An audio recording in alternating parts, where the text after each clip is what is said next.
In the Top 10s video today, we're going to be looking at the top 10 medieval games that may or may not kill you. Number 10, Gameball or Soule.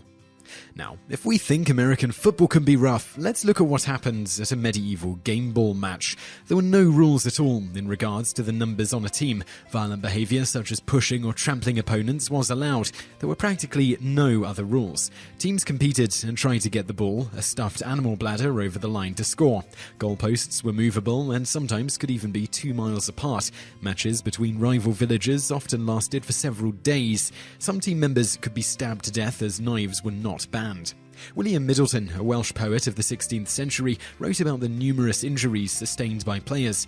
The game was considered so dangerous that King Edward XIV and other monarchs had laws passed which forbade this dangerous and violent sport. It took centuries for the game to become the almost genteel game of soccer and American football of today.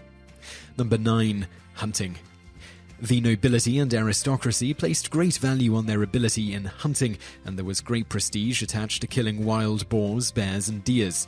These were golden opportunities to show off their skills at horsemanship and marksmanship. It was also a great way of providing food for all the banquets. Hunting was dangerous, as the wild boars could kill with their large tusks. There were also risks from stray arrows and being mauled by the animals themselves. There were also accidents caused by reckless horse riding. Class differences meant, of course, that hunting was strictly for the landowners and nobility. The lower classes hated them with a vengeance. When they dared to poach and were caught, the consequences were gruesome and savage. They were usually hanged, but some were castrated, and some were even blinded. Perhaps the worst punishment of all was when a peasant was sewn into a deerskin and then chased by ferocious hounds. A cruel death was inevitable. Number 8. Hot Cockles. Here is a vaguely sadistic party game which was a great favourite with the upper classes at Christmas parties and other celebrations. It was popular from medieval times right up to the Victorian era. It seems to have reached its peak of popularity in 18th century France. The blindfolded penitent lays down his head on the confessor's lap. He is then beaten or spanked and has to try and guess who it is. If he or she guesses correctly, the spanker then becomes the next penitent. This game was also played by children, but when the adults tried it, you could end up getting badly bruised. There was always the risk that someone might take advantage of a grudge to dole out justice. It was also popular because there were sexual innuendos which pleased the noble classes at the time. There is a painting by Fragonard called A Game of Hot Cockles, which is on view at the National Gallery of Art in Washington. Number 7. Jousting. This sport was a continuation of the Roman gladiatorial games and was no less dangerous. Basically, 2 knights in full armour and with lances raced on horseback towards each other and tried to unseat their opponent. We can imagine the dangerous collisions and resulting injuries. Often the lances were broken and there were many nasty injuries and death as a result. Backs and necks were broken and sometimes swords and battle axes were used with drastic consequences for the contestants. This was a high-impact and high-speed sport with little protective gear. Henry II of France was killed in a jousting accident. A splinter from his opponent's lance pierced his brain. Jousting was regarded as a superb test of a knight's combat skills and was perfectly justified as training for real war and conquest. It was also highly entertaining, with strict rules and procedures. The ladies of the court were on hand to give out the prizes, such as a warhorse. Many knights became rich when they won a joust because they were able to seize the loser's horse and armour as the prize. The loser usually had to buy his equipment back. Once the musket was invented in 1520, jousting gradually became less popular. One weird fact is that jousting was made the official sport of Maryland in 1962. It has been popular since colonial times. Number 6. Shinty. The game of Shinty came originally from Ireland, where it was known as hurling. Records show that the Gaels, who migrated in ancient times to Scotland, brought the game with them.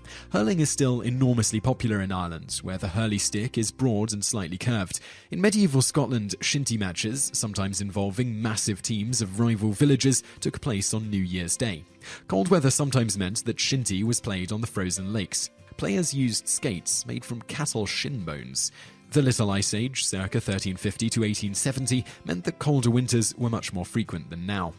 Ice hockey is now a pale reflection of what really went on in a medieval shinty match, whether played on grass or ice. Players were allowed to tackle and block each other using the common shinty stick. The goals were known as hails, and the teams competed by trying to get the leather ball into those areas to score. This was a full contact sport, and with no protective headgear, so you can imagine the injuries. As they were allowed to drink as well, things got rough and dangerous. It is fascinating to learn that the fictional game of Quidditch in the Harry Potter books was actually inspired by Shinty. Quidditch has now become a reality and is already played by 300 teams worldwide. Number 5. Archery. If you lived in England in 1252 and you were a male older than 15 years old, you were required by law to own a bow and arrow. Archery was an essential skill in warfare.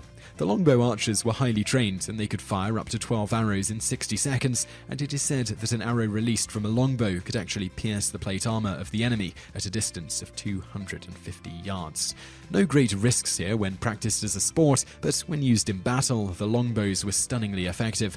The English archers at the Battle of Crécy in 1346 killed more than 2,000 French soldiers with their longbow arrows. Once the bourgeoisie became important in Europe, many popular archery matches were held, often between competing townships. These events were usually accompanied by fairs and banquets. The lower classes were only allowed to take part in more mediocre events, such as running, wrestling, and jumping. Number 4. Irish stick fighting. Fighting with cudgels and sticks was a universal sport in medieval times. The shillelagh in Ireland is the traditional wooden stick, which originally came from the shillelagh oak forest in County Wicklow.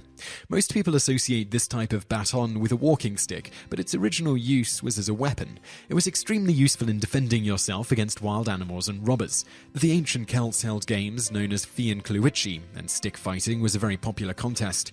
There were different thrusts, strikes, feints, holds, and positions used. There were also precise rules because it was not a drunken brawl, as many people think. In medieval times, Irish stick fighting had become a standard method to settle tenants' rights. Various factions grew up and the typical challenge was to drag a coat along the ground and dare the opposing faction to even touch it. These fights were fierce and violent. Serious injury, maiming, and death was a natural aftermath. The surprising thing is that women were allowed to take part. However, they were not allowed to be hit by the men, although the women could hit the men. Number 3. Hammer throwing. Hammer throwing has very ancient roots. The Celtic games in Ireland, known as the Tailtean, go as far back as 2000 BC, and hammer throwing is believed to have been one of the contests there.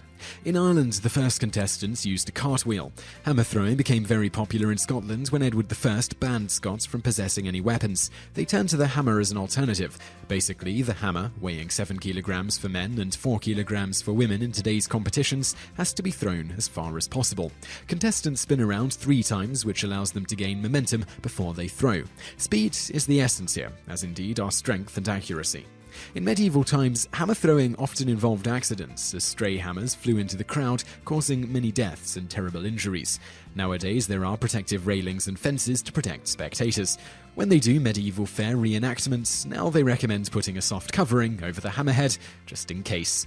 Number 2. Bear and bull baiting. Animal baiting was so popular in the medieval era that every town in England had a bear or bull ring where this bloodthirsty event was held. Bull baiting was more popular in the earlier period, while bear baiting became the favourite in Elizabethan times. It is said that Queen Elizabeth I also participated at some of these bloodthirsty events. The origin of bull baiting was actually to make its meat tenderer to eat. Bull baiting was a great way to soften up the meat, thus making it easier to digest. The procedure was the same for bears or bulls. The unfortunate animal was tied to a stake in the center of the arena and had its nose stuffed with pepper to enrage him. He was then baited by ferocious dogs. The bulldog, as the name suggests, was one of the most popular breeds for this purpose.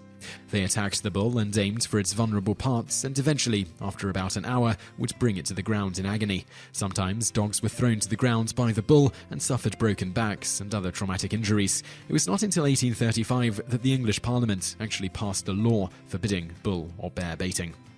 Number 1. Sword fights and dueling.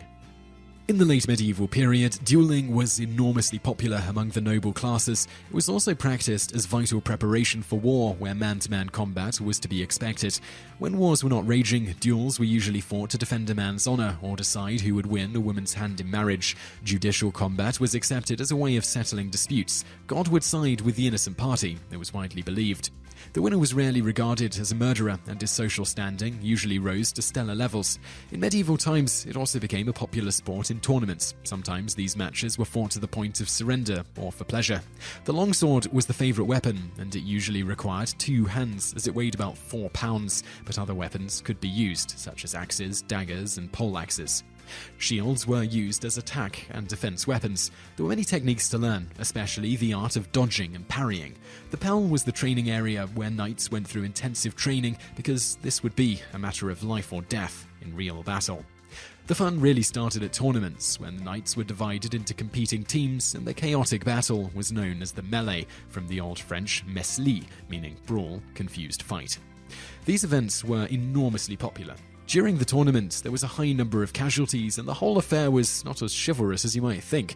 It was usually chaotic, brutal, and violent. Henry VIII suffered a leg injury when his horse fell on him in a jousting tournament. Medieval fighting is now making a comeback, and there are clubs in the USA and Europe where fighters recreate the medieval atmosphere by fighting with longswords. It has been called the world's most violent hobby. The weapons are not as sharp, and stabbing is not allowed to minimize the possibility of being seriously injured. I think I'm gonna stick to tennis. So I really hope you enjoyed that video, and I'd love to know what you think of it, so please leave a comment below. I'm also going to link over to another video that you might enjoy, so just click on that thumbnail on the screen now, and don't forget to subscribe to our channel because we put out a new video 7 days a week, and you can also visit us online. Just go to TopTenzNet. Thanks for watching.